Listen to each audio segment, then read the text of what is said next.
Yes, people, welcome back to AlbertJTV for episode 36 of Weekly Surgery, late night Thursday night session. Plenty to talk about with the beloved mighty Arsenal. But before we get into it, people, let's smash the intro.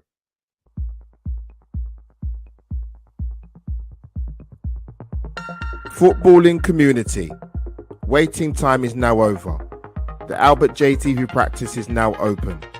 The surgery required is Premier League talk and any other business. Let's get to work. Welcome to the Weekly Surgery.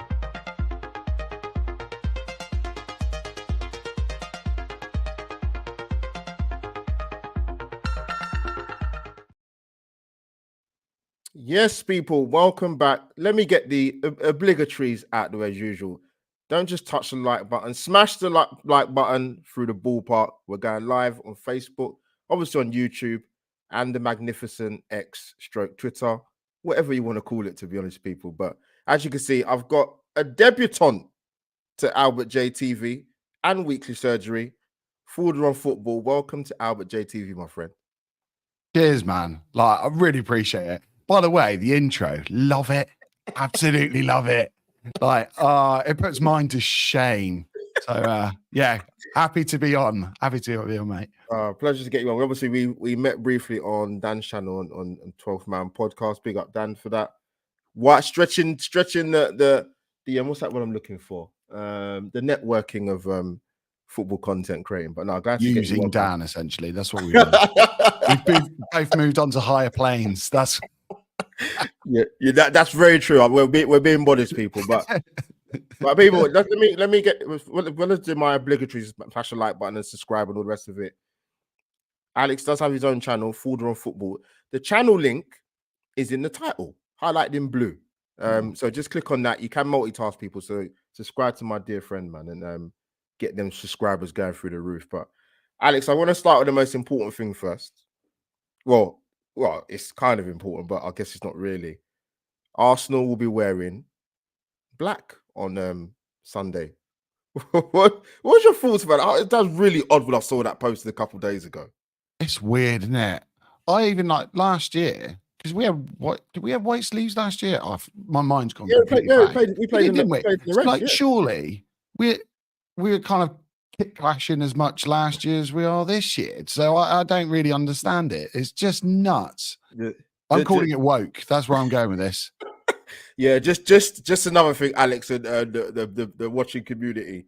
Yeah, and listen, as long as we beat them, that's the most important thing. I don't care we wear a kit from the 1970s or Alan Sunderland was playing when he was playing, but as long as we beat the Spuds on Sunday is the main thing. But yeah, let's start with the main thing, obviously, because it broke this morning. David Ornstein, Mikel Arteta will be here now till 2027. So I'm going to ask you sort of kind of a three-part question leading into the news we found out today about Mikel Arteta. What was your thoughts when we first appointed him? What have you made of his tenure? And what's your thoughts about the contract? I can't actually say what I said when he first got appointed. Okay, so right. Yeah, water that down. I'll do it in the kind of the nicest way possible. I was surprised. I'll put it that way. I mean, it was an odd one, wasn't it? Because do you remember we were linked to him originally before we got Emery in? Yeah, I know. And at that point, I was 100% against it. I looked at the Emery appointment. I was a bit underwhelmed by it. Yeah. We went from a manager who was just he became to some people. He became Arsenal. He's just synonymous with the club. And when Emery he had that run of games where we were getting, peppered with shots and stuff. At that point, I started looking at the Arteta thing and thought, maybe it's not the worst thing in the world. It's always a bit of a humbling experience to kind of look at your club and go, right, we've gone from a manager who everyone knows worldwide to now a manager who's not done a day in the job. Yeah. So I think that was kind of a damning report of where we were really as a club at the time. Having said that, I think over the course of time, I think he's won me over. I'm not a full Arteta lover. I mean, he's a handsome devil. Look at that. Go on, Mikel.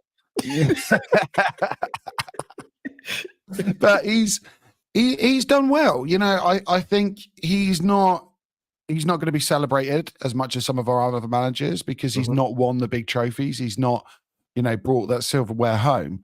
But if you're looking over the kind of the course of his very young career, he got the FA Cup in the first year. I think we finished at about 55, 56 points. Yeah. The next year, obviously 8th again, which wasn't great. No silverware that time, but it's still kind of made another 4 or 5 points, I think, that next season.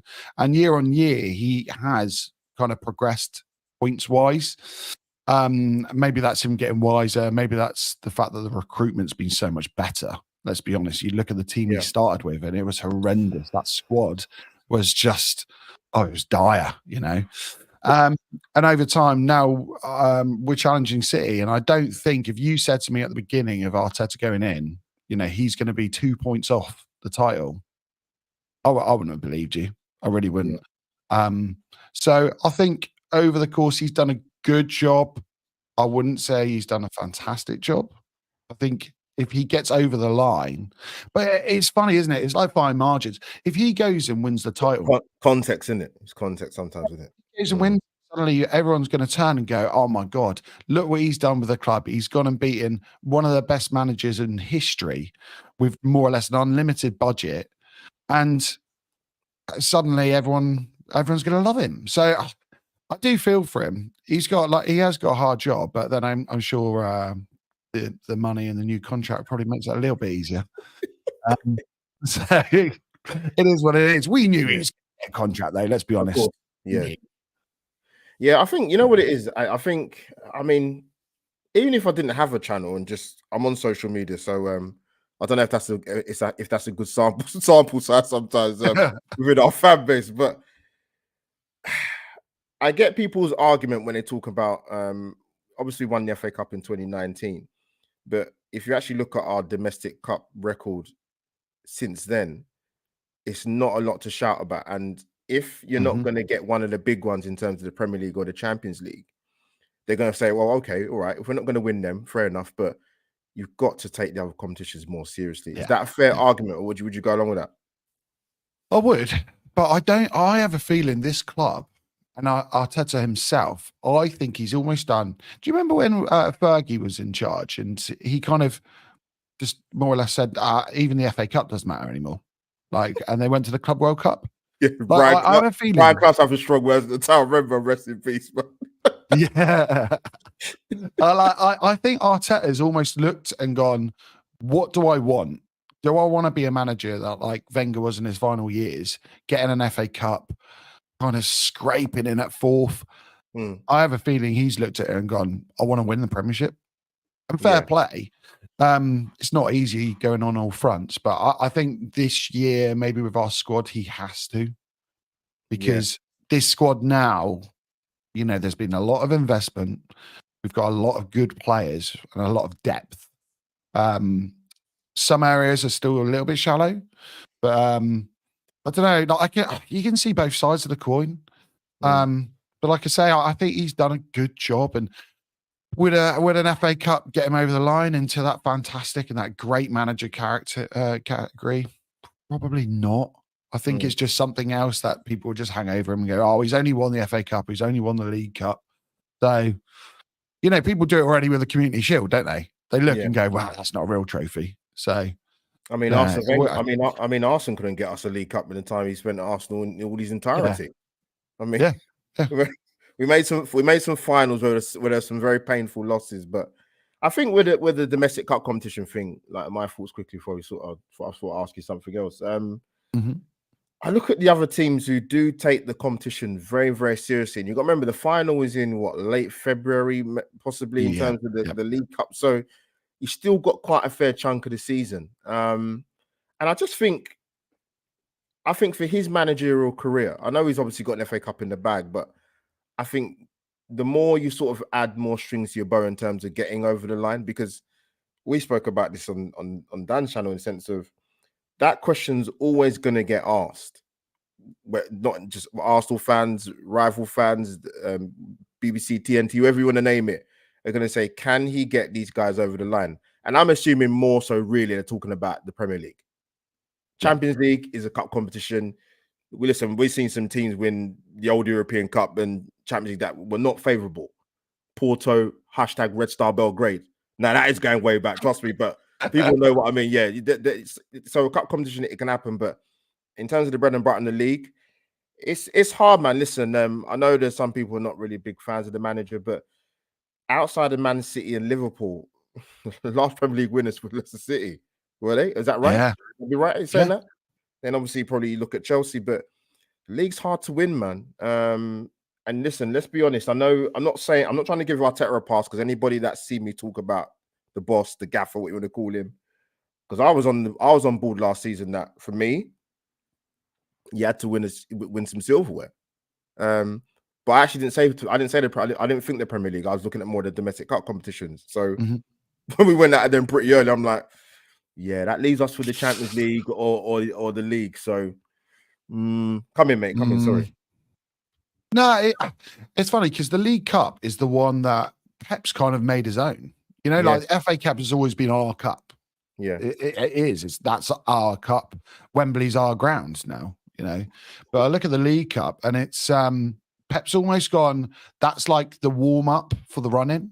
Yeah, that's how I think he kind of sees it. And whether or not like Arteta's gone, like we haven't got the squad to do that. I don't know. And it seems like we kind of play like a second string team. We always play the youngsters in that one. It's just, it's an odd one because for me as well, I go back and forth. I don't know about you. I never know if having like a season like United, when you don't do very well in the league and then you go and win a cup, is that better than a season like we had where you go 2 points away? Yeah, I know what you mean. Yeah. And like we said about context earlier, like for me, if we just suddenly dropped from the place where we are now out of the Champions League spots and won the FA Cup, I'd be furious. I'd be furious because I go, hang on, how have we gone backwards that far in terms of like consistency? Yeah, I would love the day, and I love the FA Cup, but my heart of hearts, I'd be looking at it and I would be thinking, there's something that's gone severely wrong for us to drop down the table like that. Yeah. So, yeah, I think it's getting that balance, isn't it? Like if he wins an FA Cup next year, about this year, 25. If he wins an FA Cup and we narrowly miss out on the Premiership, I would say fair play. Okay, that's all right. But I think we said it actually on Dan's channel that questions are going to start being asked of him. Yeah. And people will start bringing up this contract and start saying, why is he getting a contract now in September and he hasn't won anything again? Alex, it happened before when he got, and there was talk about his contract. So I think this would be technically 3 seasons ago now. Because this was during I remember it during mid-season, and the same talk happened again. So I think it was always coming, and whether you like Mikel or not, particularly ones that are probably not in favor of him, he's not going anywhere anytime soon. Alex, I would love to be a fly on the wall when the Cronkies have conversations or communications with Mikel in terms of what they want from him and what's the end goal. I would love to be on a fly on the wall to hear that, because to some sections of our fan base, we'll see it as, I don't just go for top 4 again. That Kroenke's happy with that. I mean, we don't know that in terms of the conversations. We're just surmising, thinking that maybe that's what's going on. But I think with Mikel, did he win you over more after the Amazon documentary, or was it something else that sort of stuck in your mind? I'll tell you what, when that kind of got announced, I dreaded it. That is fuel for rival fans, isn't it? Oh my God, this could be. And at the time, we weren't doing that well. So this could just be a catastrophe. Like, and our club, we're not a club that's very open in terms of transfers. We always do these transfers kind of behind the scenes. No one really hears about until the last minute. I think Rice is the only kind of high profile transfer that we've done, and people have been aware of it. He did win me over a little bit with that, but to be honest, just the position in the table won me over. at the end of the day. Like his personality, he could be the nicest bloke on earth. He could be the most motivating bloke. He could, he could be the most aggressive bloke towards other managers and don't care. Get me a trophy. And that's going to win me over. He could be Gareth Southgate, stood there in his waistcoat, zero personality, and get us across the line. And I would love him. I'd be saying, build him a statue. Let's have a parade. But yeah, the documentary is an odd one because, like I say, it was fuel for other fans. Like the whole thing with the Anfield and having the speakers out on the pitch. Yeah. And then do you remember the drawing of the heart and the brain and the light bulb? Like I'm a teacher, I'm a primary school teacher, and I'm looking at it going, I wouldn't do that.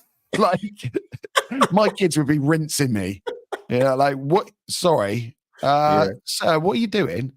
But the players have to kind of sit there and just go, yeah. So, but whatever works. At least he tries something, I guess, and at least he's obviously got something about him, and I think we do have to keep in mind that actually, like I said, we're against Pep. I think in his managerial career, I think he's only ever not won the title 3 years. Ever. Wow, there you go. Yeah, which is mad, isn't it? And we all know, like, well, allegations, but they're not playing by the same rules as us. Like they're really not. So for Arteta to kind of get that close, it is hard. I would have loved it though to win it last year when Klopp was still in. I think that would have been for Arteta to be able to say, I beat Pep, I beat Klopp, won the title.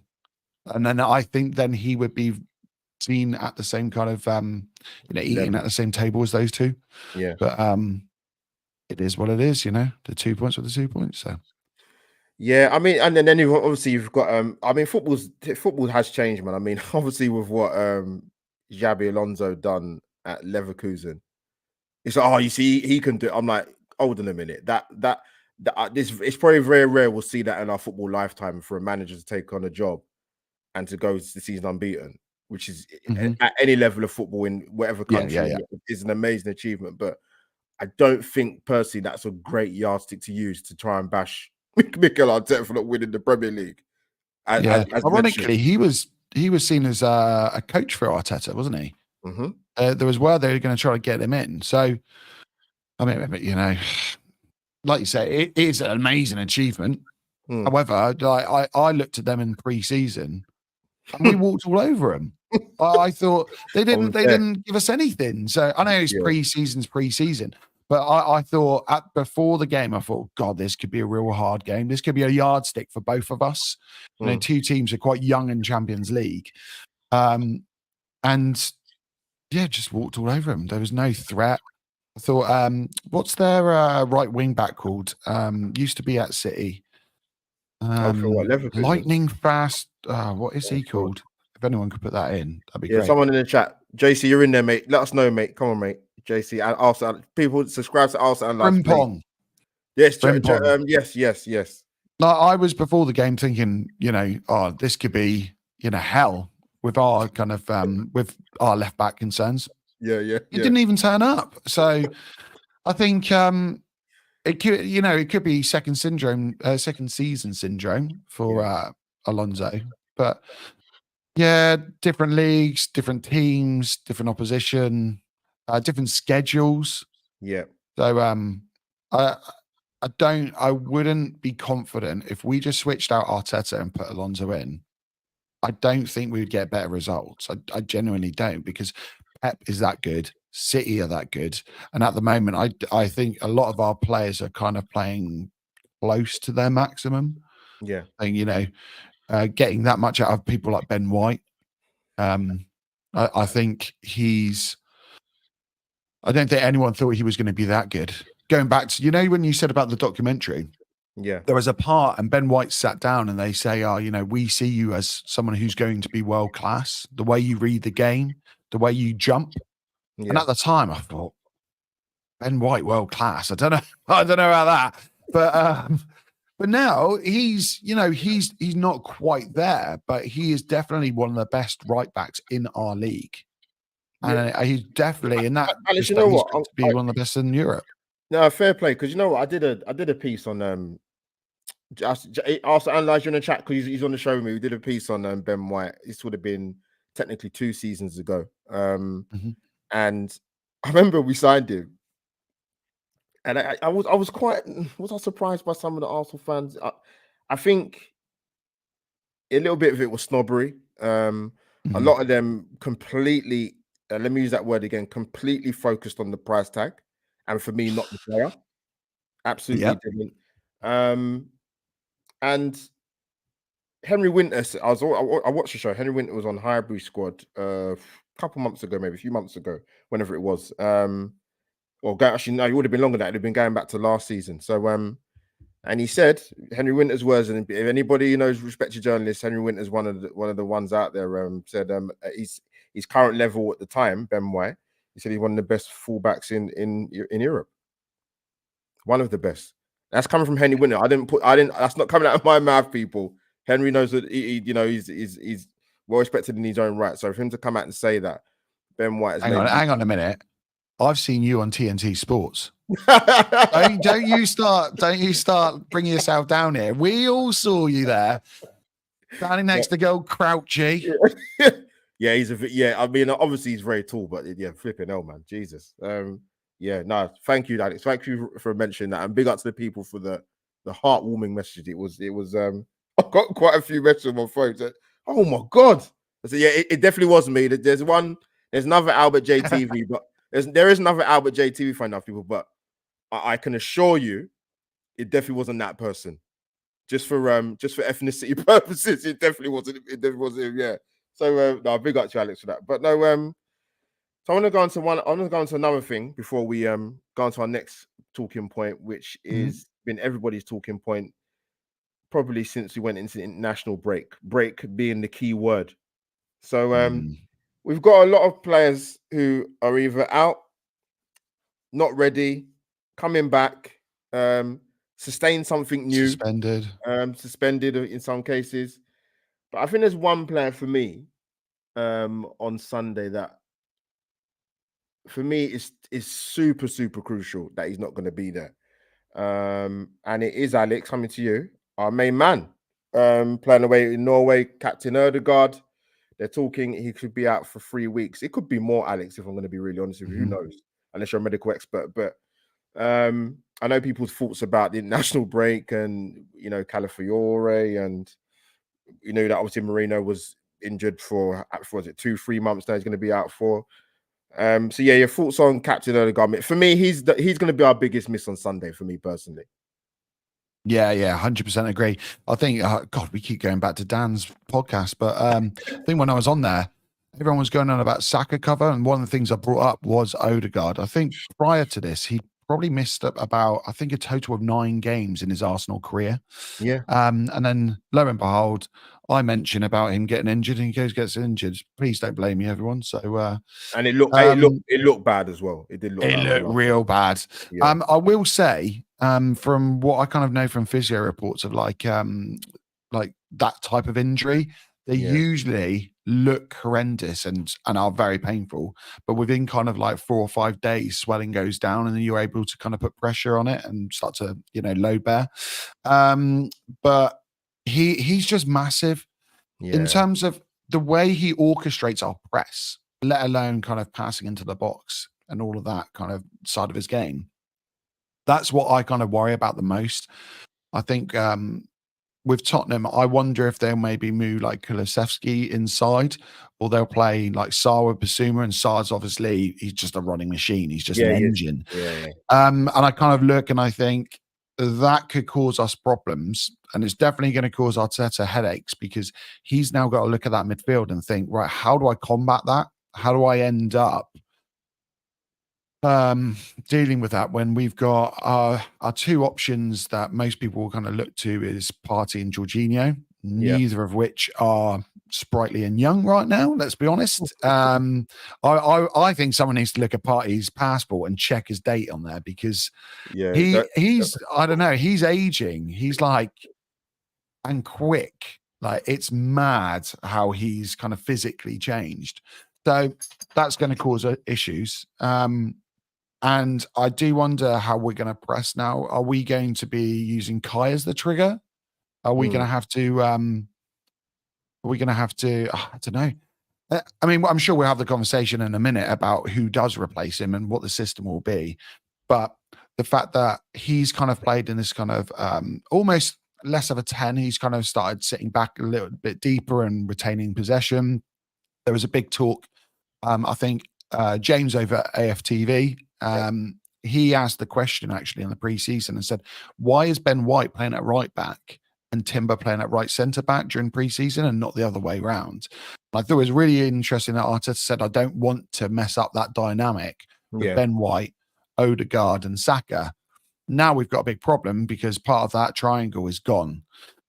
So we have got to try and work out a way of dealing with that, and whether he decides to put Saka inside and keep that Ben White and Saka dynamic there is going to be interesting, or if he puts in another number 10, does Kai come there? It's anyone's guess at this moment. But like, what do you think we'll do? What do you think the plan will be? And it's a good question, and I think Arsenal Analyze kind of touched on about how we're going to set up. I think what's important for me is to see. Obviously, this is Arteta's 4th year now, isn't it? How he's developed as a coach in terms of what's your plan B and plan C if he has one, because that's going to be massive come Sunday. I mean, I've seen team lineups flying around all over the gaff on social media. I don't know how you feel about it, and I don't know how you feel about it in the chat or when you watch this back. With Odegaard missing, we lose spark, we lose creativity. And someone asked me, would I give a berth to Ethan Nwaneri? I looked at the makeup of the squad, and you've got experience in there with obviously Partey and Jorginho. You've got a rock solid back 5 unit. You've got the wide forwards, and you've got pace, and they're senior players. And they're not young. They're youngsters in terms of their age, but they're not in terms of playing in the Arsenal first team. Saka and Martinelli, and just obviously Trossard's got experience. Sterling's, I think, could be potentially ready to go. I will stick Nwaneri in, mate. I genuinely will. I can't see, for me, I know it's a must-win game, hence the reason why you've got to. You might not get the carbon copy in terms of the creativity, in terms of what Martin Odegaard offers, but as I said, you've got the experience in there to potentially start him. I don't know what your thoughts are, Alex, mate. I'm not against it. Part of me does want him to play. It's a real interesting one, isn't it? Because if he has a bad game, what does that do to his development? And then also, I think the finger's going to be pointed back towards Arteta, going, "You've caused this. This is your that was your choice of putting him in." If we kind of look at Arteta's track history, he's kind of gone over for experience a lot of the time. I don't think he would do it. It's what I looked at. It's what I would do, because I just think you haven't exactly got inexperience around him. Yeah. And I get who it. Would you partner with him in that case? So who would you play as the 6 and the 8 on the other side? It's hard, because I can't imagine Mikel playing like a double pivot. He just wouldn't. Tottenham, we're the better football inside of Spurs, personally, my own personal opinion. Would I move Havertz from central? No, I wouldn't actually. I wouldn't. I'd keep him. To me, you play him, and to me, with Havertz, Alex, he naturally drops into that position anyway. He would do it anyway. So you wouldn't have to say, "Oh, Kai, we're going to take you out of sort of the central striking role. We're going to play." He would do it anyway, particularly when we're out of possession. So it's a conundrum, Alex. Right? I've been thinking about this for a good 24, 48 hours now. I'm thinking it's where Mikel's going to earn his call, man, because as I put in the title with the thumbnail statement, games. I think personally, and I take into consideration the injuries and people not being there, but if we're talking about winning a league title, I don't care if it's game week 4. Let me make that very, very clear. Arsenal have to take a minimum 4 points out of 6 on the next 2 games. Yeah. Minimum. I actually even go as far as say, Alex, I think the maximum we need to get 2 wins. People might think I'm talking crazy, and I know what our record is in the Etihad Stadium, or Manchester away, but we're talking about fine margins here. So, but let me come back to let me reverse back now. But yeah, I would be tempted to stick Wijnaldum personally. I wouldn't worry too much about Kai Havertz where he plays, because if you play him where he's been playing, he can drop into that, like I said, that deeper position to make us have a bit more solidity. I think the question mark is personally, because Trossard didn't play well against Brighton. I was there for that game. Apart from the cross in the first half, Alex, I was, and I get the argument of Arsenal fans when they talk about, is he better off coming off the bench and impact play? So for me, it's either out of Sterling or Martinelli to start. What's your thoughts, man? So I think we look at like last year. So we played on the transition, didn't we? We kind of sat in and let him. I think a lot of the time when Kai plays as a left 8, the games like Villa, that's when we've got a team like who has either a mid block or kind of a low block, and Kai in a mid block, he's really good at making that run. I know people hate him as an 8 and in midfield, but we have to remember, kind of, if you're looking at it kind of subjectively, what he is good at is crashing the box and making that run, which then forces teams behind. And we lack like true pace to get behind. The difference in this game is that Tottenham won't play a mid block. They'll probably play quite a high line, and they'll probably try to take it to us, bearing in mind that they are playing in their place as well. So for that, I think Arteta is going to look at it and think to himself, he needs to have it quite solid. And maybe he does go with a double pivot and does something like a Jorginho and then a Partey, with Jorginho playing at the base, Partey playing as the 8, and then dropping in to help him. And then I could kind of see someone like either like a Trossard playing with Kai, if that makes sense. So Trossard playing as like a 10, Kai playing as a 9, and both of them switching, and then we can kind of fall back into like a 4-4-2 formation if need be. Yeah, they're both intelligent enough to do that. So that could and then I think that would make sense for Arteta to do. If I saw that lineup, I wouldn't be surprised. And then on the left, maybe Sterling comes in now, but at the same time, Martinelli's probably our fastest, kind of most pacey player on the transition. So maybe you do that and then you bring Sterling on. I think that's probably what he'll do. And bearing in mind, the one big problem we have as well is that Calafiori's out. So is Timber actually fit enough to play this 90? Because if Zinchenko has to play, then you've also got the problem of we now don't have that Rice cover. So for that left side, that left channel. So there's a lot of problems there. For me, though, I'd like us to kind of go with it. I actually wrote down a couple of so go on, mate. I was looking at it. Let me have a little. What did I write down here in my absolute kind of whirlwind of ideas? So I've put in Timber with Partey, simply because I think he's able physically to win the ball and retain the ball. He's quite progressive as well, which then lets Zinchenko come inside. And you play Zinchenko. I don't worry about a lot of their wingers. I genuinely don't. I think Son is a threat. If Solanke is playing, and we don't know, and that's not even him. He's not even guaranteed he's to start. Yeah. So right now, I'm not too worried about Zinchenko playing there.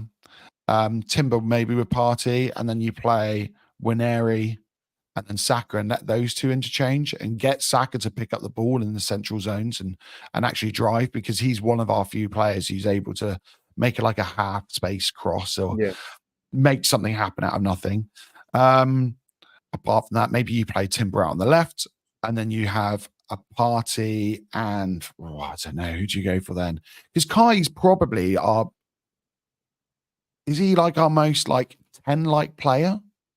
I don't know now. There's not many there, to be honest. It's him or Wineri really as the kind of genuine 10. Wineri would be my pick. But and also you got to factor in as well is I think when we sort of go back a little bit to the sort of the transfer talk, and you look at Arsenal's bench in terms of who you're bringing on to come and make an impact, because if Trossard isn't on the bench, then who are you looking at really to come on and make an impact? I think Jesus is being cleared now, hasn't he? Yeah. So I saw the injury list. So Odegaard's ankle. Obviously, Moreno we knew about his shoulder. Rice is suspended. Yep. Jesus is his groin this time. Calafiore is the calf. Tomiyasu's knee, and even players that we sent out on loan are injured. Yeah. Fabio Vieira's injured. Sambi Lukonga's injured. It's insane. I've never seen it. I think Kieran Tierney's the Arsenal curse is back, isn't it? yeah. It's crazy. It's absolutely crazy. But people, let me just say, the amazing AlbertJTV community watching, please subscribe to Forder on Football, smash the likes, and if you don't know what to do by now, people, this is what you should do.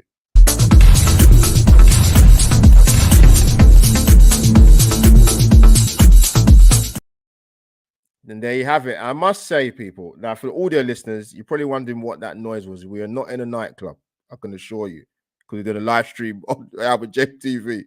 So for the audio listeners, when you hear that funky music, a little something to go on to the next bit of AlbertJTV segment for Weekly Surgery, episode 36, people. So how are you feeling, man, before the game? Are you quite nervous now, or is it kind of on the day? And how are you feeling about the North London derby? Every North London derby I hate it. I love the end because we usually win, but I'll throw that in there. But yeah. I do hate it because you know what derbies are like. They could go any way, anything could happen. Tensions are high. You get a red card. Someone might judge you to kick a ball away. You get a red card, or they'll say that you've done a Tomiyasu and they'll give you a red card, and then suddenly you're down to 10 men. But at the beginning of the week, I was terrified, genuinely, just over the not just North London derby, but in terms of the game with Atlanta, the game with City. Yeah. And I thought, how do we get through this? As time's gone on, I've kind of looked at it a bit more objectively, and I've gone, actually, who have Tottenham played this season? No one really. Have they been convincing? Newcastle, they lost. Yeah. So I'm not really that worried about them. To be honest, they're not a team that I look at and I go, let's be honest. Son's a player at the end of his career now. Yeah. They don't have Harry Kane, who used to just turn up and score every single time. Sorry, that's my dog, by the way, if you could hear that. I heard everything, Alex. I heard it. They're not the team that used to kind of just turn up every single time, and our recent history has been really good against them. Yeah. And if I look at the midfield options, and I look at Jorginho last season was brilliant. He really surprised me. If Partey can, roll back the years, then we're all good there. There might be a time that Waneri turns up and, stamps his authority and says, actually, I am first team material. I'm Arsenal quality. We've still got players like Trossard who can turn up with a goal. Kai's been really good. I will be honest. He surprised me. Our back four, regardless of who we have at left back, is going to be a good back four. Ray has had an amazing start to the season. Amazing. Yeah, and then we got players, like Saka I think he's really on the cusp of world class now. I think if you're talking about right wingers in world football, he's up there. And I think rival fans, as much as they don't want to admit it, he's probably top 3, let's be honest. There's very few right wingers that can do what he can do. And on a consistent basis, yeah. Sure. He's been our player of the year, England player of the year. He's been in the World Cup team of the tournament. He turns up no matter where you play him. He's just unbelievable. So at the end of the day, we will beat Spurs. I'm saying it with chest. We will beat him. I don't care if Arteta's on the pitch. I hope so. I'm going to live watch for that. Nice. Yeah, it should be fun. Listen, I North London derby is because I thought about these two games. Obviously, I put the statement games.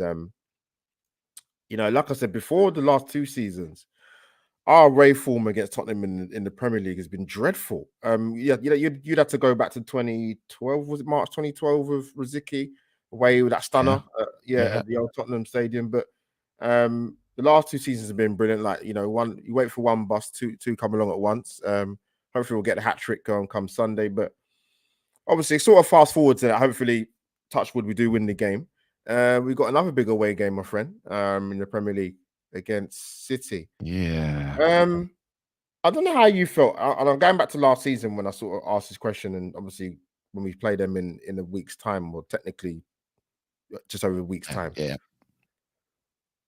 I said last season, and I was quite forthright of it. I said Arsenal have to go to City and win. I don't get me wrong, we didn't lose the game. It's 0-0. We restricted them. We didn't give Haaland a chance. And when we talk about fine margins, and I've made this point quite a few times, and I'm happy to make it again. And we talk about the striker thing, Arsenal, and clutch moments. That's the word I was looking for. We had a chance to win that game. There wasn't a lot of clear chances, but we created opportunities where I think Erdegaard's put through Saka, Saka's put the ball through across. And I just think a top striker or a better striker in that position puts us 1-0 up. So I'll park that there. But I thought we had to go and win it. We got a point, and we know what happened the rest of the season. But I think, and I still feel the same. And I know they've got Haaland and back-to-back hat tricks, and they brought back Gundogan, and they're looking imperious. Jack Grealish are going to be chomping at the bit as well. But I think generally this season, actually, people who know me very well, there's one away game I want us to win every season, Alex, and it's been really starting to get on my wick as it happened. Is Liverpool away, and that's personal for me personally. I am 100% with you on that. Yeah. So Mikel's got us a lot more competitive in the big 6 games, because we knew our record under Wenger in the tenure in the last 10 was absolutely horrific. But we're a lot more competitive in these games. Listen, we ain't got no divine right to go to Etihad and win. There's not many times they lose at home, to be honest. So but in terms of winning this league, and more so making the biggest statement that this football club can make in terms of how we've progressed in the last 2-3 years, is obviously we want to win Sunday. But if I'm talking specifically about City away, could you imagine if we go there and won that game? What the knock-on effect will be for the rest of the season? Oh, it'd be amazing. It really would. So what's your thoughts, sort of going back to the game last season, and obviously we've got them in just over a week's time? It was a weird one, because I think the reason that we have been competitive against the big 6 is because Arteta hasn't been kind of, I don't know what the word is, too stubborn to go away from his principles. He's gone, you know what, we'll sit in. Do you remember against City in the Community Shield, where you played party with Rice, and they're actually pressing quite high up? I thought, oh, this is interesting. Like, we kind of really pinned them. And I think it's nice that we've got a manager that will go, actually, we might not be able to win it the way we want to win it. However, I say that the kind of the Arsenal fan of me, and the person, like, when I used to play, I went every game to win. And I hated being with a manager who'd go, okay, Forder, I want you just playing on the shoulder, and the rest of us going to sit in. Because as a striker, it's a horrible feeling. You're just lonely there.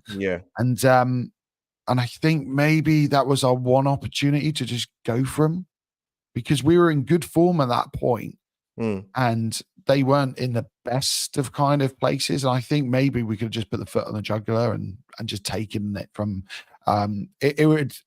I think a lot of people kind of said about it, the United win when we went to Old Trafford, and the Will Tour goal, things like that stick in my memory. And I think sometimes, like you say, you need a statement win. We missed. You're right. No, you're right, because we missed that opportunity at Anfield 2 seasons ago, technically speaking. Now, Martinelli's got to see that pass a second. Who knows if he would have scored or not? But I think definitely for me, I'll probably speak for you and a lot of Arsenal fans. The Liverpool way one is the one I want, but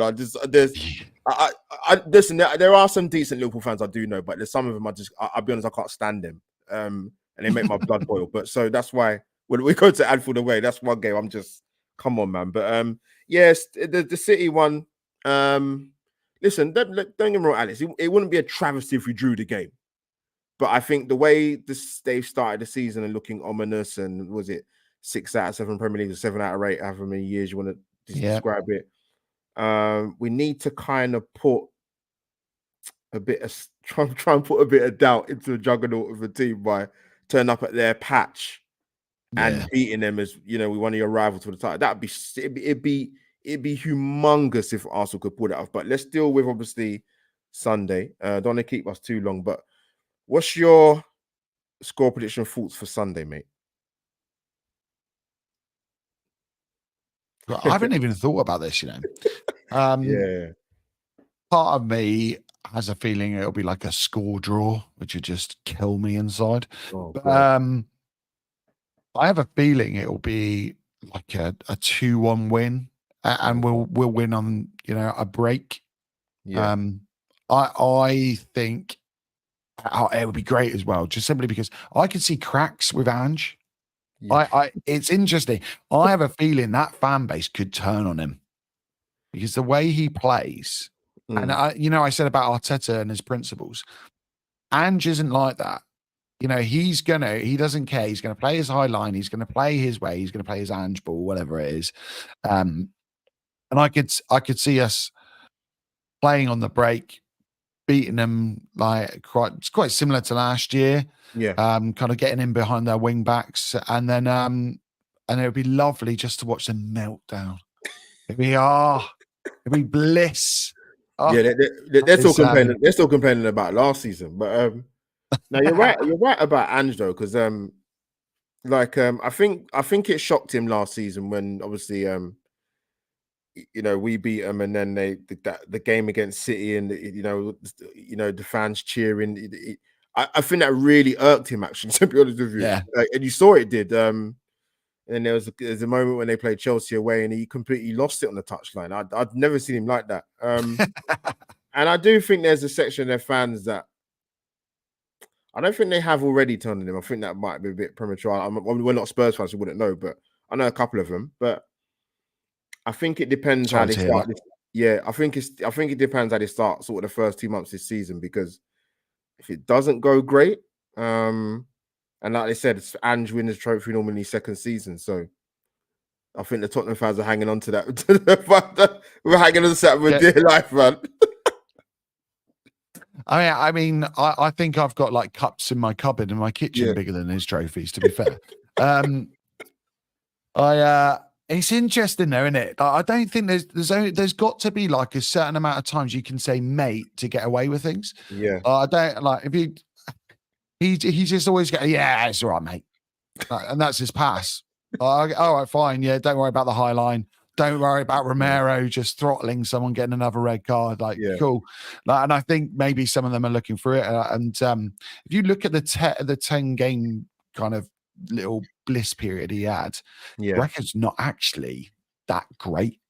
And I think they had a torrid time with Conte and Mourinho, didn't they? The football they were playing was just awful. Yeah, it was awful. And it was almost, like when you make a deal with the devil, and they were all convinced, we're going to win the Premiership. That's what Mourinho does. We're going to win a European trophy. That's what Conte does. And then suddenly they're watching awful football when they've got the same results as always with Tottenham. And now they've just, I think they had that period where they went, oh, we'll get someone exciting in. Yeah. But it's so funny that essentially what they've done, they've tried to copy us, but they've done it really badly. So when we've gone like trust the process, they've done like the team you trust the process, and they go, we'll try that, but we can't get someone who's worked with Pep, so we'll just get someone he's won the Aussie League. He's been in Scotland for a little while. He might do. We'll get him in. So yeah. We'll do him. Like having this conversation, I'm getting more confident. It's fine, Albert. Good. We're gonna do him 3-0. That's what I like to hear, man. But Arsenal, big up the question. Arsenal and Nigel, you would notice that I've made you a mods, even though I didn't tell you, but now anyway, because you've got the blue anchor next to you. But It's a good question actually, because I think I kind of touched on it earlier on. But yeah, Alex, what's your thoughts? Because I generally believe, I don't care how early it is in the season, because I'm judging this off the last 2 seasons because we're going for a league title. I think Arsenal, for me, I wouldn't sniff at 4 points out of 6 for the next 2 games, but I think Arsenal need 6. I think Arsenal need maximum points. Yeah, I'm 100% with you on that. Like, if we lose against, you know, Sharoy. So, yes, I do. Yeah. So, great new podcast. He's got Sharoy's voice. Yeah. So, I'll plug him for himself. Plug Sharoy, man. Go on, Sharoy. He did a really good question. He was like, "Is our fan base a bit fragile?" You know, I saw that title. I saw. I did see that. And I thought, I think football fans in general, are way more fragile. I think social media is like, it's a nightmare. It really is. You're right. It heightens everything, and everything you see on like things like Twitter is always the most kind of right out there kind of ideas. If we lose against Spurs, there will be a meltdown. It will be awful. The atmosphere the next time at the Emirates would be horrendous. It's like Leicester at home. Oh God, yeah. Like, and that's what I worry about. We know that toxic atmosphere can get like there. We've seen it, and I do worry about that. But 4 points minimum. Yeah. But I would be saying, like, you've got to go and get 6 points now. You've got to go out and you know. And the thing is, Alex, I people might think we're talking crazy, but it's not knee jerk, man. I can assure you, for the pain, we've not beat City since 05 away. 05. It's been that long. Genuinely. Yeah, I think was it the Cazorla, wasn't it? Cazorla and the Masterclass. God, it must be. Yeah, long time ago. Long time ago. Depressing, isn't it? Yeah. There might be people here who didn't even watch that game. I watched it because it was brilliant that day. Cazorla was unbelievable. Superb that day. Absolutely superb. Yeah, I mean, but like we've beaten City. We have beaten them, not at that ground, but we've beaten them without Saka playing. You know, Jesus out on the right and stuff. It is possible. It's not out of the realms of possibility. And we've got centre backs who have pocketed Haaland. You know, it could go either way. We could have Haaland turning up and doing a hat trick, and us all going, the transfer window's killed us. This is why Arteta out. Why have they given him a new contract? Same time, Haaland might not score again. He might be, I think one game he had 0 XG. He did nothing. I think, Saliba opened his pockets. He put down his keys and his phone at the end of the day, and Haaland fell out next to him. And we could have Saka just, having a blinder and whipping one in from outside the box. That game is gonna be like on a knife edge. So 6 points, it's not, it's not mad. And if Arteta's not saying to the boys, this year you go for 6 points. You go for the 3 points against City, and if he's not saying that, then in that case, we've made the wrong appointment and the wrong extension, because we need a manager who's going for a win. So, we'll see. It'd be interesting with the City game, but I know we're fast forwarding, but how they set up, because obviously, what's funny? Before we wrap up, is I was shocked. Some of the reaction I saw. I mean, it's bad enough when we beat them at home, but I mean, when we got the 0-0 away, I couldn't believe what I was seeing, man. Even the City fans would just cry, "Oh, you didn't come out and play against us," and it's like, come on, man, what is it? What are we doing here, man? Because we didn't give Haaland the freedom of Manchester. It's now Arsenal didn't come out and play. I mean, come on, man. But listen, it is what it is for these football fans. The saltiness sometimes they can't help themselves, man. To be honest with you. But Alex, man, it's been an absolute pleasure to have you on. We've flown through 54 minutes. It's gone fast, super fast. Mate, how has it gone that quick? It's been really good. I've really enjoyed it, mate. I've really enjoyed it. Give your channel a plug, man. When are you next on? What's the plans next? What are you doing? So I've had about a month off. anyone who hasn't watched me, I have more or less like a weekly podcast. So I have guests on. So I've got hopefully Albert, you'll be on soon. I know we've discussed this. Yes. You've said it now. It's yeah, of course I'll come on, man. So yeah, we just kind of we do kind of long podcasts. Just chatting Arsenal. I do a couple of quizzes on there. So anyone that wants to get on board with an Arsenal quiz, then my channel's there. So it's Forder on Football, or you can find me on X, Forder on Footy. Yes, big up to Alex for coming on Forder on Football. People, subscribe. Like I said, the link is in the title, so it's easy. You can watch the podcast and subscribe to the channel.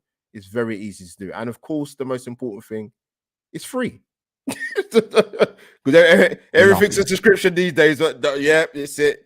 You name it, Twitter, Adobe Express. There's many other apps out there. They're not free anymore, mate. They're trying to milk us into oblivion. I'm telling you, it's unbelievable. But I want to thank my amazing guests, the people watching live on YouTube and on Facebook and also on the X feed. I will put this on the audio list later so you can hear me, AlbertJTV, and Forder on Football are amazing. Dulcet tones do talk about Arsenal. But hopefully I can find the outro because I've got about 750,000 in the studio that I'm looking at right now. I've got it. So people, episode 36 is over and out. You will see me next doing a watch along on my channel, AlbertJTV's channel. There might be a sliver. And I say it is literally, it's not even a sliver. It's like a size of a 1p coin. I could possibly go Sunday. It's not definite. So I've got the backup, obviously, the watch along. And if I don't do the watch along, then I'll for my own safety, I'll try and get to the ground in one piece. Yeah, listen, either way, we'll be watching the game, but hopefully Arsenal do the business and back-to-back wins, hopefully incoming. So we'll see you soon. Episode 36 over and out, weekly surgery. The Southeast London red carpet is closed for tonight, people. See you soon.